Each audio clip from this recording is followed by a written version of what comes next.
In this video, we're going to take a look at the 30, 60, 90 triangle and how it relates to the unit circle.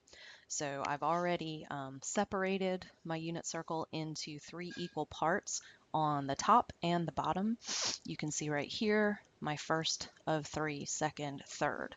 So again, if we go in and we label our degree measurements, we're looking at 0. I guess I should be on a pen that I can use. 0 degrees. We are looking at 60 degrees, 90 degrees, 120 degrees, 360 degrees. Whoops, not 360. What are you talking about? Hold on. I apologize. 180 degrees. And then this will be 240. This will be 270, although not necessary in this case. Neither is 90. And over here, 300. So we're looking at a 60-degree reference angle each way. Excuse me. So if I go in and I create my triangles, then we are looking at a 60-degree angle for each of these. There we go. And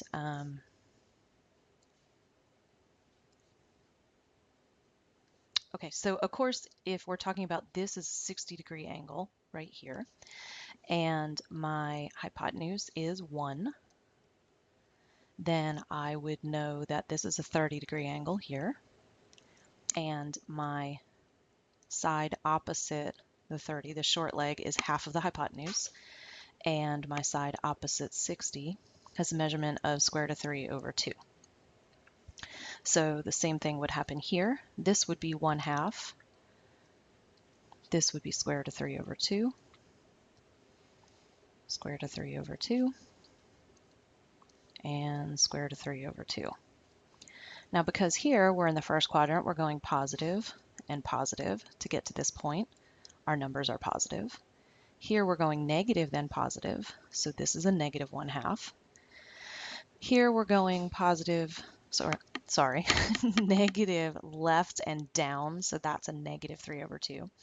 Here we're going right and down to get to this point, so this is a negative. And that's consistent, again, with your quadrants. So in this case, if I take my top half, my 180 degrees, and I split it into 3 equal parts with this angle here, and this angle here, then we have 60-degree angles. So if we take 180 degrees and we divide it by 60-degree angles, we get 3 equal pieces.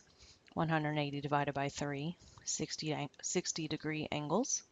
And so if we replace 180 with pi, because we know that they're equal, a 60-degree angle is pi over 3. So the measurement here, pi over 3. The measurement over here, 2 pi over 3. And here, 3 pi over 3, or regular plain old pi. And then down here, 4 pi over 3, 5 pi over 3, and 6 pi over 3, which would be the same as 2 pi, or 360 degrees. So our ordered pairs then, which always go cosine of my angle, sine of my angle. If you think about what the triangle looks like, cosine, sine. Cosine is adjacent over hypotenuse. So the cosine here would be 1/2 square root of 3 over 2. Adjacent over hypotenuse, opposite over hypotenuse.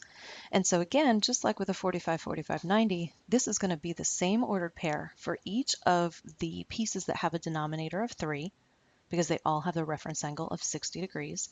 The only difference will be what quadrant you're in. Negative 1/2 square root of 3 over 2. Negative 1/2, negative square root of 3 over 2. Squeeze that in there. 1/2, negative square root of 3 over 2.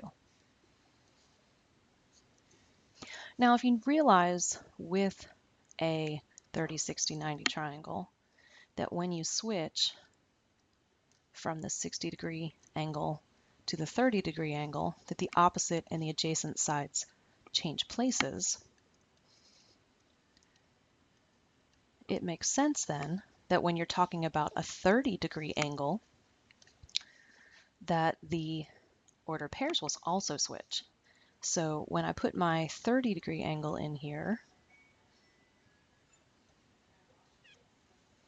there it is, here's 30.